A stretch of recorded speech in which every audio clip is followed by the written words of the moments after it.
वीर्यं करवावहै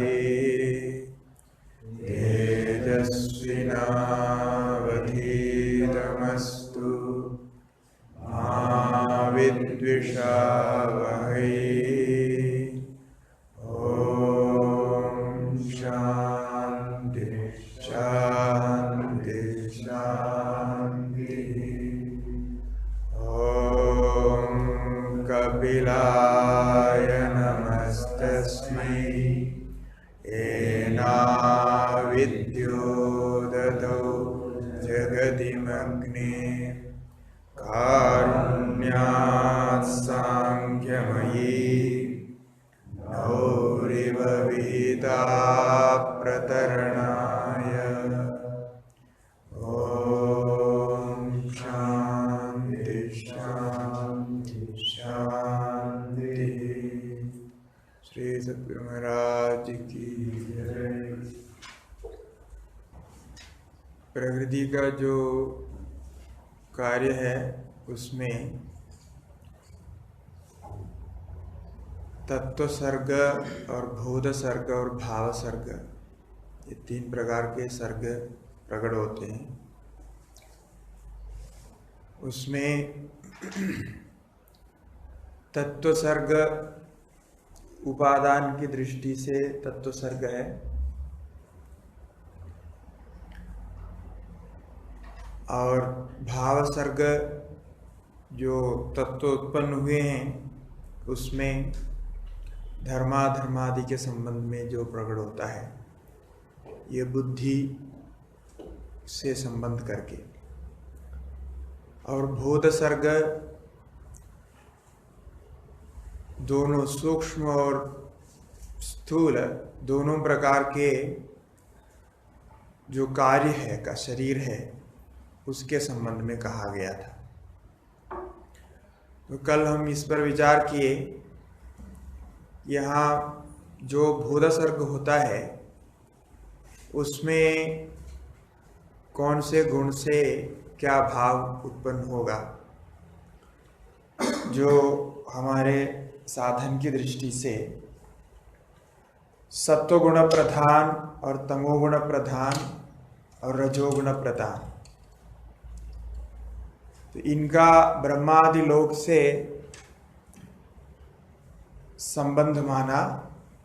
तो ब्रह्मादि लोक में जो भाव होता है उससे भी इसका संबंध है। तो ब्रह्मादि लोक में जो जो भाव उत्पन्न होते हैं, वहाँ से लेके जितने प्राणियां हैं उन प्राणियों का कैसे भाव से कौन सा परिणाम प्राप्त होता है, ये हम अपने ही अंदर कैसे जान सकते हैं। क्योंकि इसका मूल तो ये है, पहले कहा है कि मनुष्य शरीर कर्मयोनि है, इसके कारण ये मनुष्य में इन भावों के अलग अलग रूप में इन भावों के प्राकट्य होगा, तभी तो उसमें से कुछ वृद्धि होकर के अगले जन्म के लिए काम करता है, कुछ ह्रास होकर के जन्म का संबंध से छुटकारा पाता है। तो इसलिए सबको एक जगह लाना ही पड़ेगा, तो ऐसा यहाँ दिखाई पड़ता है। और प्रसंगवश हम ये भी कहे थे कि अन्य शरीरों में अन्य जो भोग शरीर है, प्राणी जो हमको दिखाई पड़ते हैं, उनके अंदर इस प्रकार का मिश्रण बहुत कम दिखाई देता है तो उसमें भी होते हैं लेकिन कम से कम होता है। इसलिए मनुष्य बुद्धिमान है। बुद्धिमान का अर्थ यहाँ पुरुषार्थ से संबंध है कि अपने पुरुषार्थ के अनुसार इसमें बदलाव ला सकता है, और पुरुषार्थ करके ही लाना पड़ेगा। तो इसके लिए उदाहरण भी बताया, और उसके अंदर उस पुरुषार्थ के द्वारा, पुरुषार्थ एक प्रकार का हमारा विल पावर है, इच्छा शक्ति है, वो शास्त्र के अनुसार विषय को जानकर किसको अनुकूल बना लेना है, किसको आवृत्ति करना है, जो हमारा प्रतिकूल है उसकी आवृत्ति नहीं करना, और उसको हटाने के लिए प्रतिपक्ष भावना करना, ये वैराग्य के रूप में आ जाता है।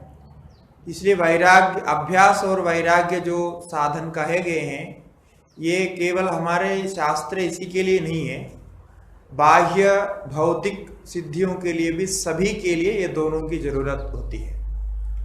वो अलग अलग स्तर पर वैराग्य की व्याख्या अलग अलग हो जाती है और अलग अलग अभ्यास के प्रकार भी रहते हैं।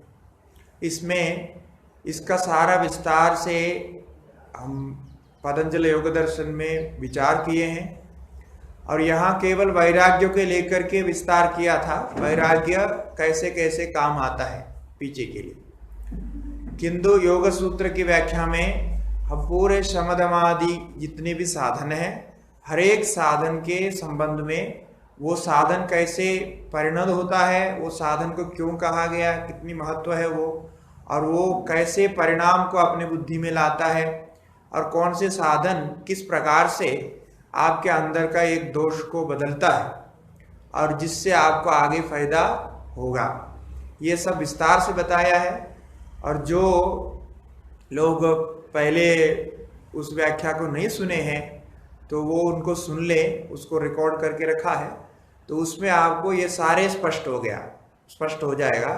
जो ब्रह्मचर्य है, समाधि साधन है, वैराग्य है, षट संपत्ति है, जो हम साधन के माध्यम से नियमों को बोलते हैं, वो सारी की आवश्यकता क्या है, शुचि संतोष तपस्वाध्याय आदि का क्यों चाहिए इत्यादि, वहाँ बहुत विस्तार से किया है।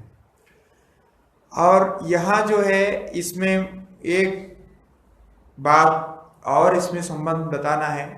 कल कहा था कि जो ब्राह्म आदि भाव है, ये हमारे अंतर से हम उसको पहचान नहीं पहले कि ब्राह्म आदि भाव में इसमें जो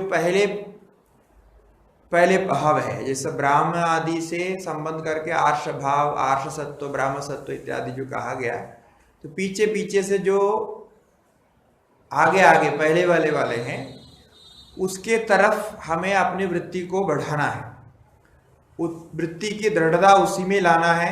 इसलिए उनमें जो गुण हैं उनकी आवृत्ति करनी चाहिए। और यहाँ योग साधना आदि में जो देखा जाता है, इसमें एक बात की ओर ध्यान देना है। ये योग साधन में जो पहले आसन रखा गया है, ये हम जानते हैं योग सूत्र के अनुसार वो मंद अधिकारी के लिए कहा गया है। तो ये आसन और प्राणायाम से पहला शुरू होता है। इसके पहले यम नियम 2 साधन और है। तो यम नियम के आधार पर आसन प्राणायाम आदि को रखा गया है योग सूत्र के अनुसार। तो इसीलिए ये जब आसन आदि करते समय हमें शरीर के पुष्टि के लिए, शरीर ठीक करने के लिए, शरीर की दृष्टि से आसन आदि को नहीं करना है, जो अभी गलत प्रचलित है। सभी योगी जो भी है सब भोगी की दृष्टि से व्यवहार करते हैं। इसका मतलब शरीर को पुष्ट करने के लिए, शरीर की बीमारी हटाने के लिए, शरीर में कोई परेशानी आ गया तो उसको ठीक करने की दृष्टि से आसन और प्राणायाम आदि को इस्तेमाल करते हैं, जो हमारे सांख्य सिद्धांत के अनुसार बिल्कुल गलत है। ये उल्टा असर देता है, क्योंकि कल हम कहे थे कि शरीर को पुष्ट करने के मात्र उद्देश्य से जो साधन आप करेगा उसके अनुसार ही आपके अंदर वो संस्कार बनेगा। भले ही इस जन्म में शरीर पुष्ट हो जाएगा, निरोगी हो जाएगा, वो सुंदर हो जाएगा, सब कुछ ठीक है, सब कुछ रहेगा, उसमें संशय नहीं है, किंतु उसका जो उद्देश्य आपने रखा है वो बुरी तरह फंसा देता है और बाद में बुद्धि का विकास नहीं होते। इसलिए कई लोगों को हमने देखा है कि इस बात तो उसका ध्यान नहीं होता है, सारे शारीरिक सिद्धियों में उनकी दृष्टि रहती है और प्राणायाम करके मन के द्वारा, प्राण के द्वारा कुछ सिद्धि प्राप्त करते हैं। ये सब बहुत तुच्छ है और इसको छोड़ देना चाहिए, निंद्य है। क्योंकि साधन के दृष्टि से आपको शरीर में आसन प्राणायाम इसलिए कहा गया कि शरीर के साथ संबंध छुड़ाने के लिए, क्योंकि शरीर के साथ संबंध छुड़ाने का अभ्यास जब तक नहीं करेगा तब तक वो उसके संबंध में वासना नहीं बनेगी और आगे आप ध्यान आदि में नहीं जा पाएंगे। आप देख सकते हैं जितने योगा ये इसमें जो भी आसन आदि के द्वारा प्रैक्टिस करते हैं, वो न ध्यान कर सकता है, न जप कर सकता है, न 10 मिनट शांति से बैठ सकता है। तो वो सारे छोड़ दिया। तो जब ध्यान के और मन के एकाग्रता और मन के तल पर, जैसा हम कल दिखाए थे कि इंद्रिय, मन, तन्मात्रा आदि के तल से ऊपर के ओर जाना है, तो आपको ये पीछे का संबंध वैराग्य के द्वारा छोड़ना ही पड़ेगा। यहाँ कोई भी शास्त्र इसके लिए हमें संबंध बनाने के लिए नहीं कहा है, संबंध स्वाभाविक हुआ उसको बदलने के लिए कहा है। जहां तक कि योग और इस सांख्य आदि, वेदांत आदि जितने शास्त्र है इनकी व्याख्या है। तो ये बुद्धि में दृढ़ रखना है कि जो भी हम आसन जरूर करना चाहिए, प्राणायाम भी करना चाहिए, किंतु वो उस उद्देश्य से है कि उससे आपकी बुद्धि आगे निकल जाए। आगे निकलने के उद्देश्य से करना, क्योंकि यहाँ उद्देश्य मुख्य होता है, उसके अनुसार आपको उसका फल मिलेगा। क्योंकि भाव प्रधान के बारे में पहले हम कहे हैं कि भाव के अनुसार वहाँ फल पैदा होता है। तो वहाँ जो इच्छा आप रखते हैं उसके अनुसार पैदा होता है। अब वो पुरुषार्थ की जो इच्छा वहाँ रखते हैं उसके अनुसार फल पैदा होता है। इसीलिए बीमारी हटाना, बाकी जो करना, यदि आप करते हुए बीमारी हट गया, कुछ ठीक हो गया तो ठीक है, लेकिन बीमारी नहीं हटा, कुछ नहीं है, तो उसको उसी के स्तर पर छोड़ देना चाहिए, क्योंकि वो अपने हिसाब से करता रहेगा। और दूसरा ये भी एक रहस्य है कि जब आप आंतरिक साधनों में मन लगाते हैं तो शरीर संबंधी कमजोरियां आती है। शरीर और उसके प्रक्रिया में कुछ कमजोरियां जरूर आएगी। यदि नहीं आया तो इसका मतलब आपका बौद्धिक और मानसिक साधन ठीक नहीं है, ये इसका लक्षण है। ऐसा हो ही नहीं सकता है पूरा मतलब शरीर के तरफ आपका ध्यान रहे और आपके योग साधन भी हो, ध्यान आदि के तरफ जाए, ये संभव नहीं है। दोनों में इनबैलेंस रहता है। ये इनबैलेंस को ठीक करने के लिए योगी लोग यह साधन का अभ्यास करते थे। वो साधन सभी ने किया, वेदांत में भी कुछ साधनों को बताया है, आसन प्राणायाम सब जगह है, क्योंकि हमारा वैदिक सिस्टम में ही वो है। वो इसलिए था कि ये जब बुद्धि के संबंध में आगे बढ़ेंगे, शरीर बिल्कुल मतलब शक्तिहीन ना हो जाए, उससे उनके कमजोरी इस तरह नहीं आए, ऐसे को बैलेंस करने के लिए वो करते थे। ये आजकल बहुत कम ही कम कर पाते हैं। इस प्रकार दोनों शरीर को भी पूरा तुष्ट और पुष्ट रख करके उसी प्रकार आंतरिक साधन भी हो, ये बहुत ही कम करते हैं, बाकी इधर फंस गया है। ये वृत्ति के ऊपर हमको ध्यान देना चाहिए कि हमें ध्यान में और बौद्धिक विचार में कितनी स्पष्टता आ रही है, कितना आप उसके गहराई में जा सकते हैं। क्योंकि कल हम ये जो ब्राह्म आदि शरीर के संबंध में कहा था कि वहाँ देखिए, जो आप क्रम से आप देखने से आपको मालूम होगा, ये स्वाध्याय विचार आदि को वहाँ रखा गया है। और यहाँ कहते समय ये धारणा ध्यान और समाधि की ओर जो स्थिति है, ये दोनों में तुलना करेगा। इसीलिए स्वाध्याय का निरंतर अभ्यास करना चाहिए। योग सूत्रों में सर्वत्र स्वाध्याय के लिए पुष्टि कहा है कि स्वाध्याय क्या चीज है यही लोग जानते नहीं। इसलिए स्वाध्याय जरूर करना है, बुद्धि संबंध विचार करना है।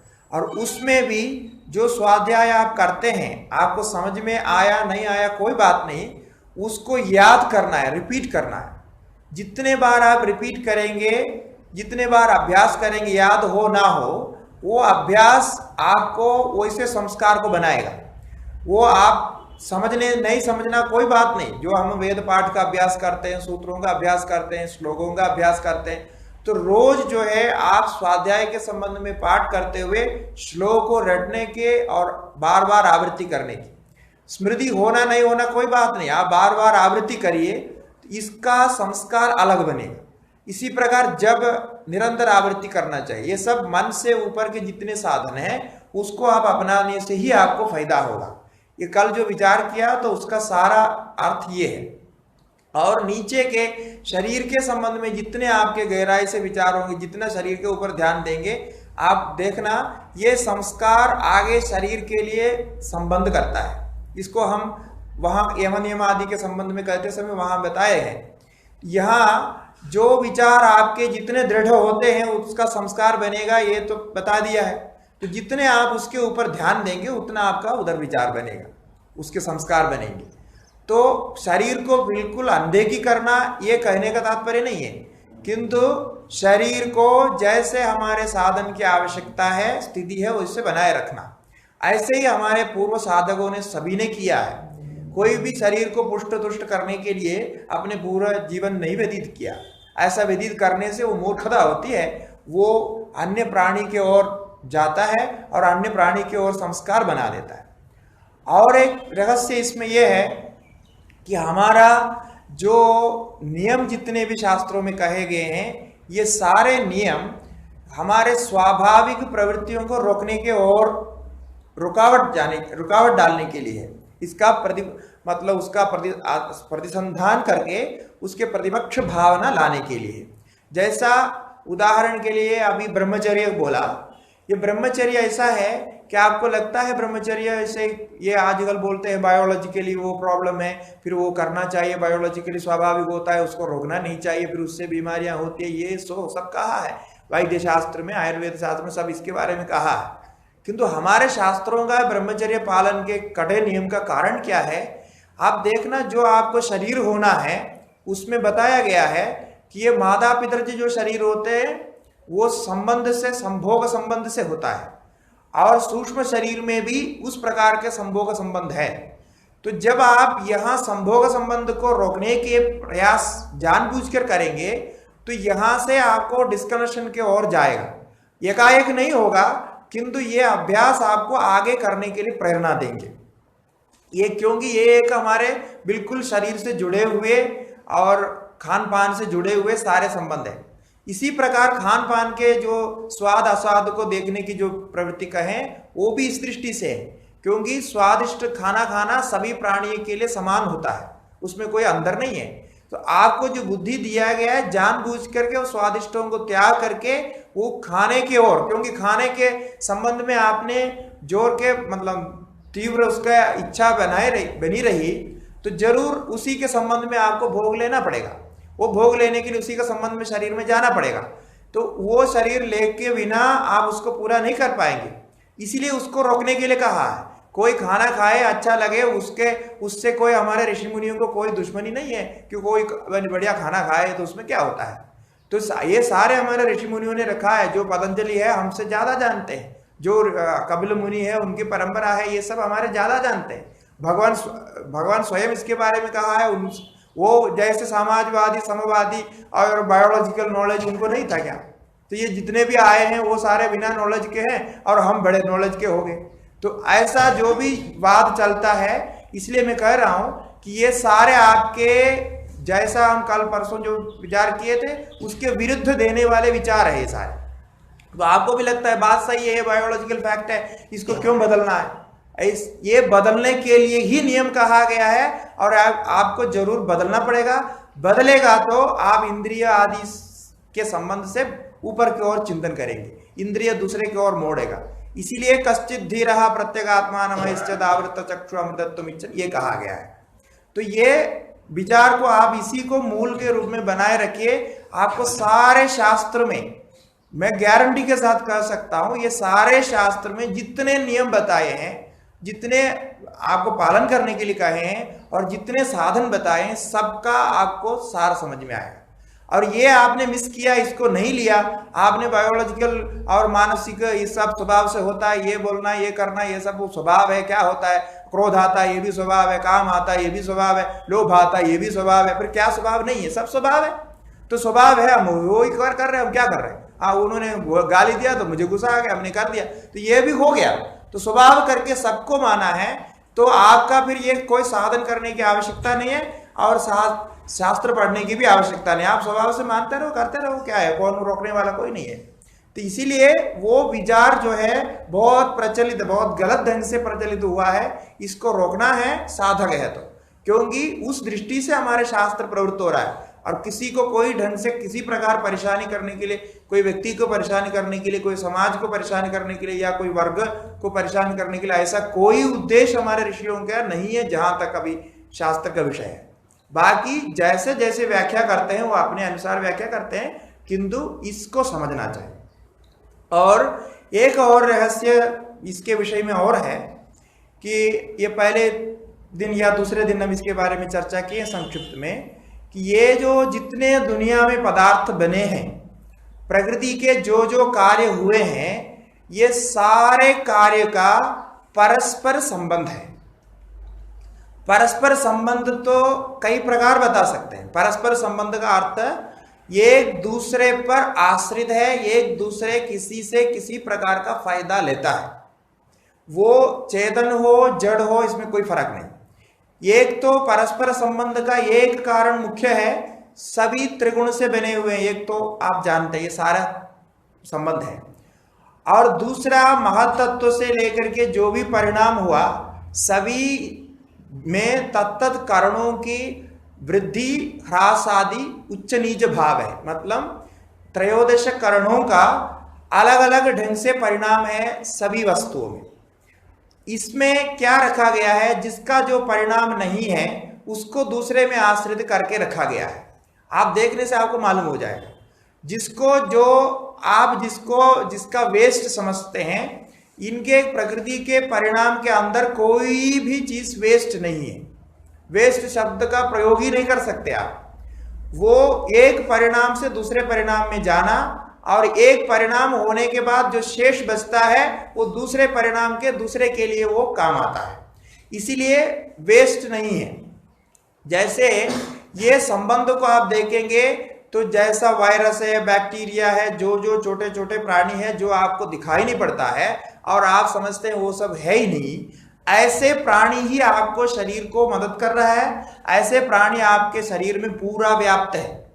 ये कल कोश के बारे में जैसा कहा, ऐसा ही समझ लो बहुत सारे ऐसे प्राणी हैं, ये आप जानते हैं। इसको बाहर वायु में देखिए, वायु में भी है, और पेड़ पौधे में देखिए उसमें भी है।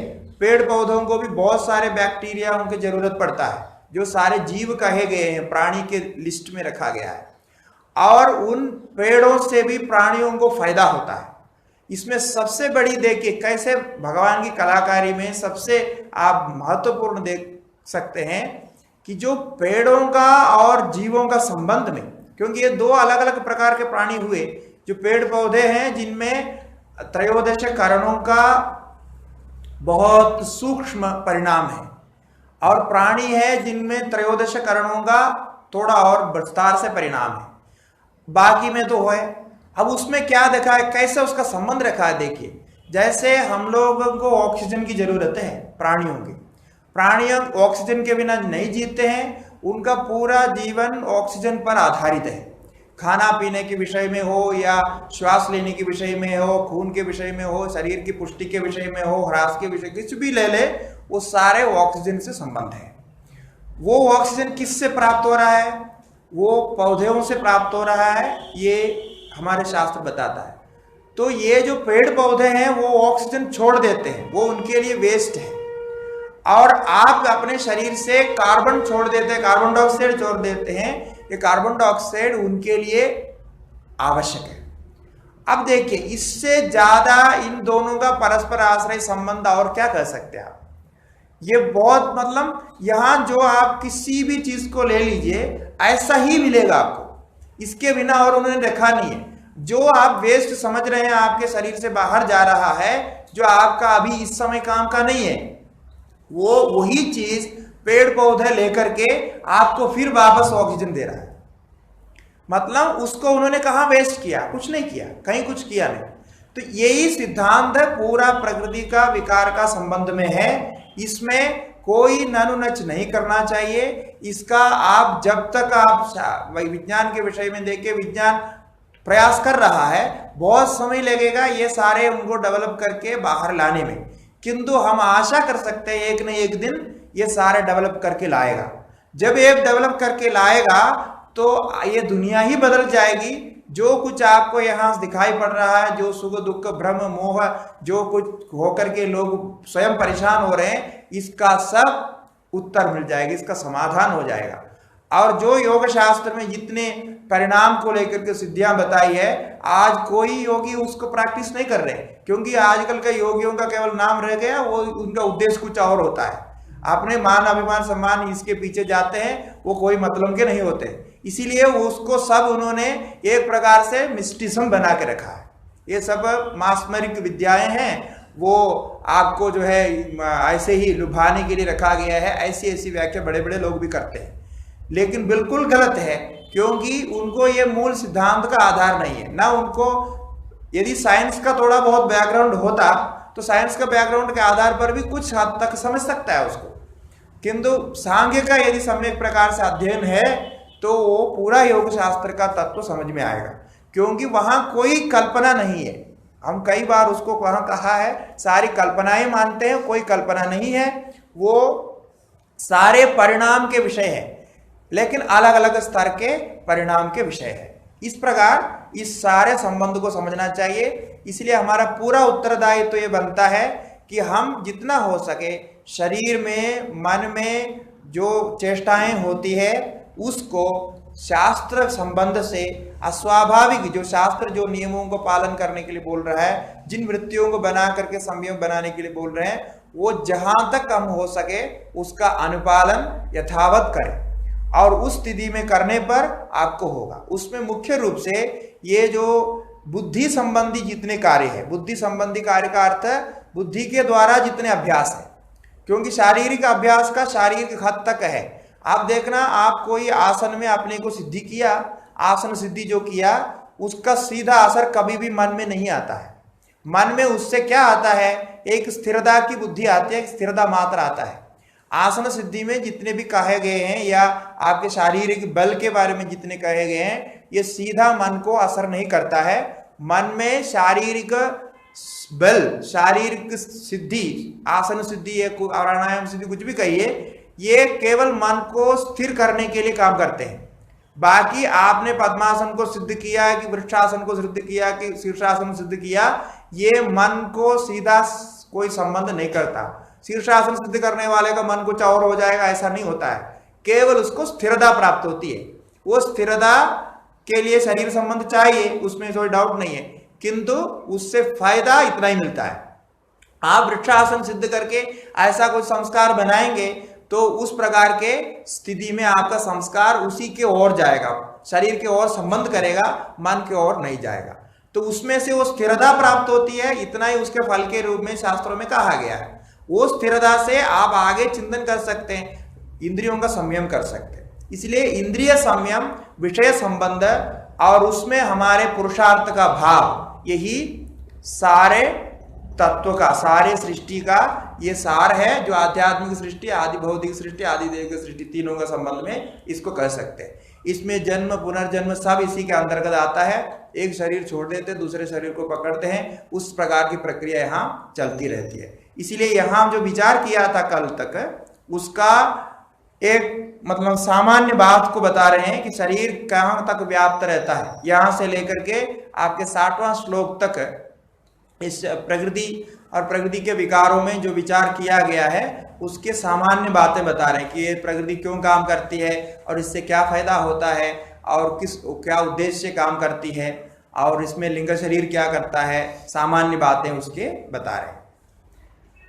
तो श्लोक देखिए, 55वां श्लोक। तत्र जरा मरण कृतं दुःखम् प्राप्नोति चेतनः पुरुषः तत्र जरा मरण कृतं दुःखं प्राप्नोति चेतनः पुरुषः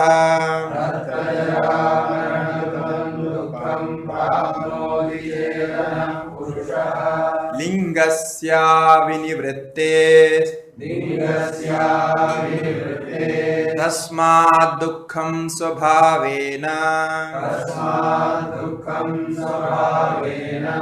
लिंगस्य विनिवृत्तेस्तस्मात् दुःखं स्वभावेन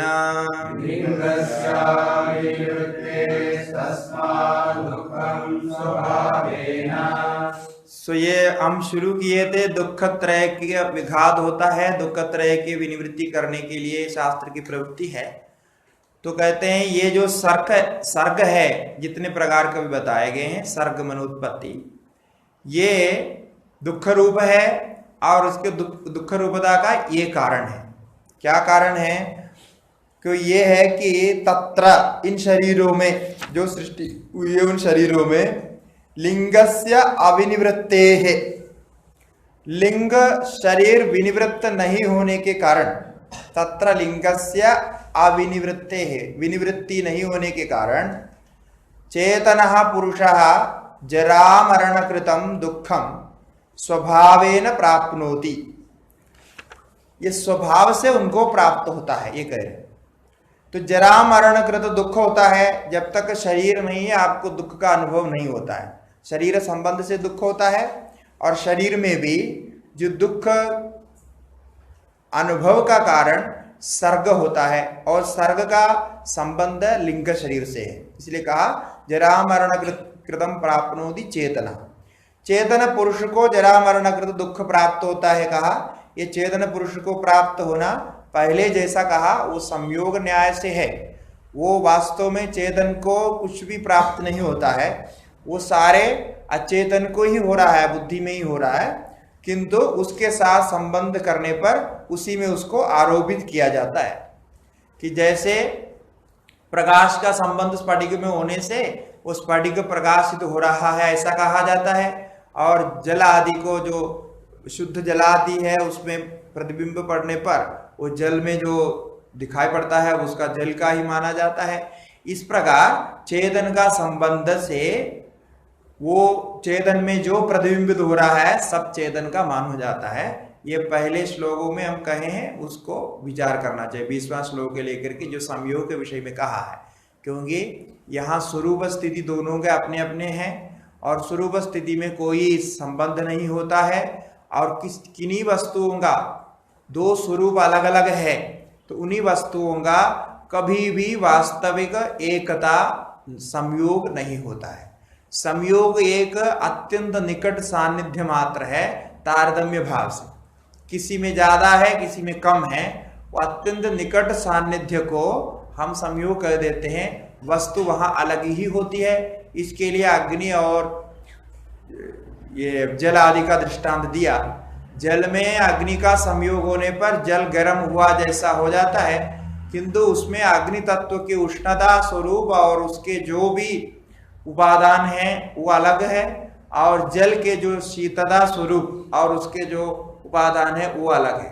दोनों होता हुआ भी संयुक्त होकर एक जैसे हो जाते हैं, किंतु वस्तुतः दो भिन्न स्वरूप वालों का संयोग कभी नहीं होता है। ये सिद्धांत है सांख्य का। इस दृष्टि से जहां संयोग की बात आएगी, जहां चेतन के कुछ भी क्रिया के बारे में कहेंगे, वो चेतन में आरोपित माना जाता है, वास्तव में नहीं ऐसा। ये सब क्यों होता है? दुख बोलते हैं लिंगस्य अनिवृत्ते है अविनिवृत्ते। लिंग शरीर के विनिवृत्ति होना चाहिए, पृथक भावेन ज्ञान होना चाहिए, वो नहीं हुआ है। तो जब तक विवेक ख्याति से पृथक भावेन ज्ञान नहीं हुआ, तब तक लिंग उसके साथ संबंध करता रहेगा, उसके साथ संबंध माना जाता है, और उसमें संबंध मानकर लिंग संबंधी जो भी विकार होता है, त्रयोदश करणों में जो जो विकार होता है, सारे को स्वयं का माना जाता है। इसके विषय में कल की चर्चा में कहे थे कि जिस इंद्रिय के साथ, जिस मन के साथ तादात्म्य से स्थित रहता है, वो अहंकार संबंध से उसको तादात्म्य करता है, तब उस लिंग के जो अवयव है उस इंद्रिय आदि के साथ संबंध करने के कारण उसका सुख दुख संबंध वो अपना मान लिया जाता है। इस प्रकार से सुख दुख संबंध केवल कल्पना मात्र है। वो एक परिणाम विशेष में ऐसा होता है कि किसी परिणाम को हम दुख कहते हैं, किसी परिणाम को सुख कहते हैं। इसलिए उनके अलग कोई प्रक्रिया नहीं है। किसी से कोई संबंध किया तो पूर्व संस्कार से वो अच्छा निकला तो पूर्व संस्कार उसको सुख नाम देता है, हम सुख का अनुभव करते हैं। और किसी वस्तु से संबंध किया, उससे दुख निकला, पूर्व संस्कार उसको दुख नाम देता है और उसी के अनुकूलता को निराकरण करके प्रतिकूल मान लेता है, और वो प्रतिकूलता का फिर विचार करता है, प्रतिकूलता को फिर याद रख करके ऐसे प्रतिकूलता को संस्कार पिन बनाते हैं, और तादृश वस्तु फिर दिखाई पड़ने पर उसको फिर प्रतिकूल मान लेते हैं।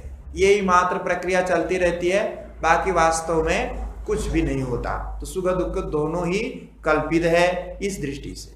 इसीलिए तस्मा दुखम स्वभावेन कहा। स्वभाव का यहां अर्थ है लिंग के अपने अस्थिता मात्र से और पुरुष के अपने स्वरूप स्थित अस्थिता मात्र से। दोनों अपने अपने स्वभाव में स्थित है, किंतु संयोग से भ्रम हो गया है, अज्ञान के कारण ये हुआ है। तो अज्ञान के कारण एक को दूसरा मान लिया, तो दूसरे के दूसरे वृत्ति ऐसा मान करके आपका काम चल रहा है।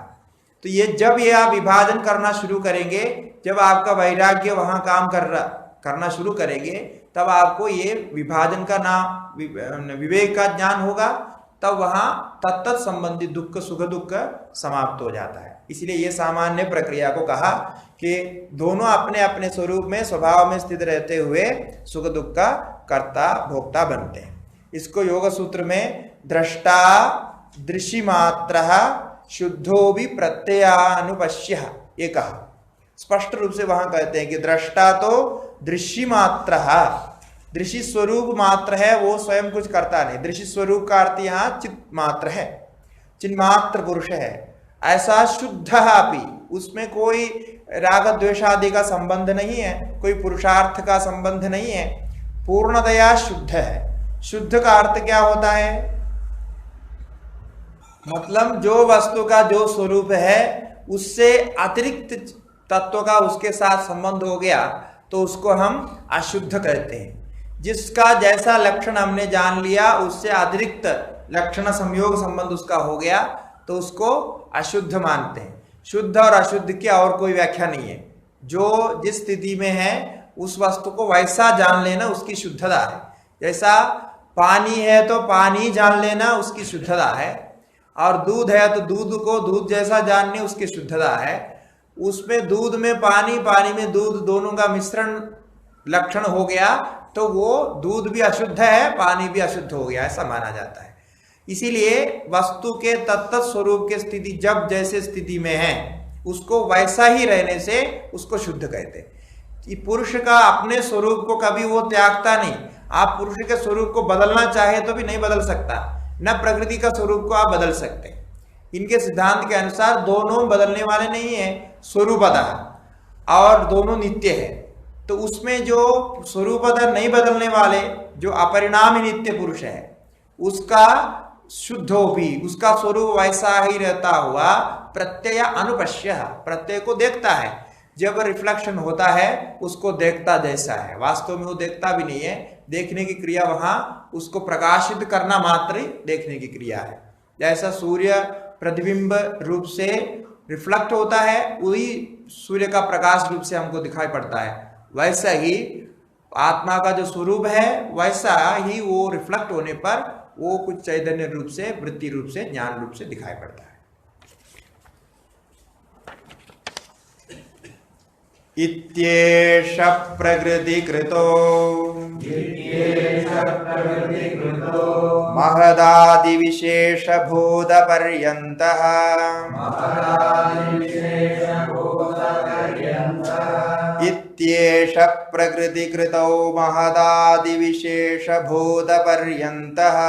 इत्येष प्रकृतिकृतो महदादिविशेषभूतपर्यन्तः प्रतिपुरुष विमोक्षार्थं स्वार्थैव परार्थ आरम्भः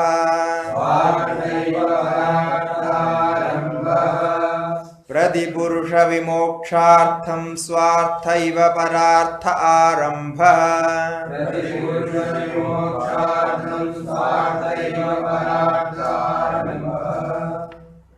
ये भी सारांश ही है कि ये जो सर्ग प्रवृत्त होता है ये प्रकृति का ही कार्य है, पुरुष का उसमें साक्षात कोई कारण संबंध नहीं है। और ये प्रकृति का कार्य हम कार्य रूप से देखने के कारण ही हम पुरुष का प्रकृति का दोनों का ये स्वरूप के बारे में चिंतन करते हैं। ये स्वरूप के चिंतन में जितने लक्षण दिया जाता है ये भी प्रकृति के कार्य के अंतर्गत है। पुरुष के स्वरूप में वहां लक्षण नहीं है, प्रकृति के स्वरूप में भी कोई लक्षण नहीं।